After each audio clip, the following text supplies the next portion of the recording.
BP పెరిగింది, blood clot అయింది. దానికి ఏం చేయాలి డాక్టర్ సాబ్? దానికి ఏం చేయలేము. రైట్ సైడ్ ఏదన్నా మనకు బ్లడ్ క్లాట్ అవుతే, రైట్ వెజల్స్ దెబ్బతిని రైట్లో బ్లడ్ క్లాట్ అయితే లెఫ్ట్ సైడ్ పారాలసిస్ వస్తుంది. లెఫ్ట్ సైడ్ ఏదైనా ఇది అవుతే రైట్ సైడ్ పారాలసిస్ వస్తుంది.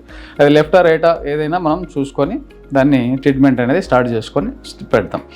వీటిల్లో ఏంటంటే కొందరికి యంగ్ ఏజ్లో ఉన్న వాళ్ళకు 30-35 ఏళ్ళలో ఉన్న వాళ్ళకి కూడా ఈ పారాలసిస్ వచ్చే అవకాశం ఉంటుంది. వాళ్ళు ఏంటంటే తొందరగా రికవరీ అయినా నార్మల్ స్థితికి వచ్చే అవకాశం కనపడుతుంది. ఏదో 10% పీపుల్కి మాత్రమే నార్మల్ రికవరీ రాకుండా వాళ్ళ కాళ్ళు చేతులు వంకరపోయి వాళ్ళు నడవలేని పరిస్థితి కూడా కొంతమంది కుంటుకుంటూ నడిచే వాళ్ళని చూస్తున్నాం. ఏదైనా షేక్ హ్యాండ్ చేయాలన్నా చేయి లేవదు పైకి. ఎందుకు? ఈ పారాలసిస్ వల్ల.